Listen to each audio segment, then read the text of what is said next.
Шкода Кодиак не е најпродаваниот модел на куќата, но секако е еден од најпосакуваните. Тоа го потврдуваат неговите купувачи кои во најголема бројка доаѓаат од најпробирливиот пазар на планетата – Европа. Зошто радикално да се менува нешто што добро функционира? Впрочем, треба само да се модифицира. Затоа не се направени радикални измени на новата генерација на Кодиак, која како да порачува дека многу поважен е карактерот отколку шминката. Новиот изглед е поддржан со подобрените мотори, вклучувајќи и плагин хибридна варијанта.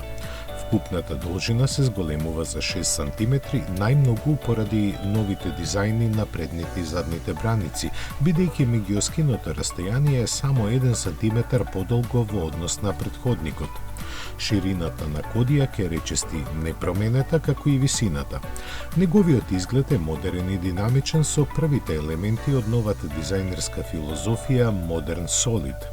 Поставени се нови матрични LED фарови за да му дадат на Кодиак препознатлив изглед.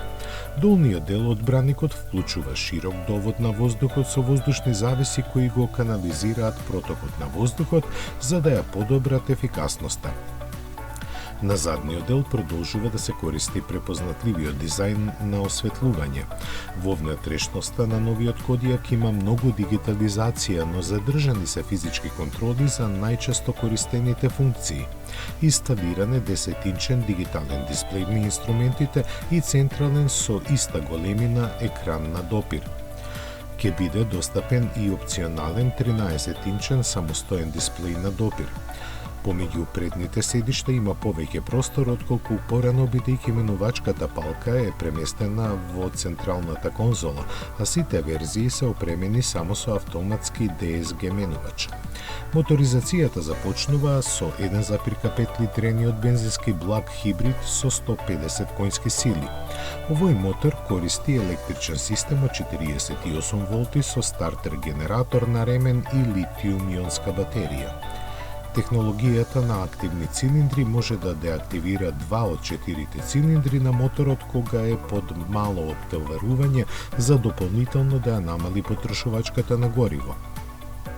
Дволитрениот бензинец произведува 204 конски сили, додека постојат две верзии на дволитрениот TDI со моќност од 150 и 193 конски сили.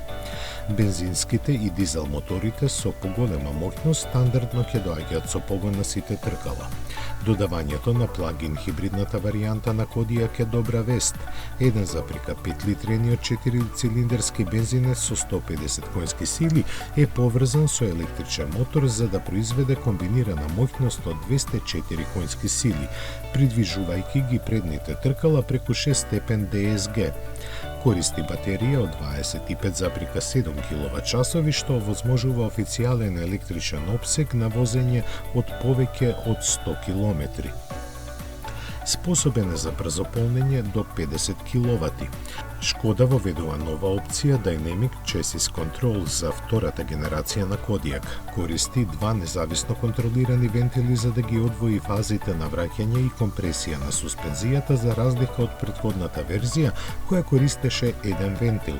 Овој ажуриран систем обезбедува поширок опсег на прилагодување и се тврди дека ја подобрува динамиката на возењето.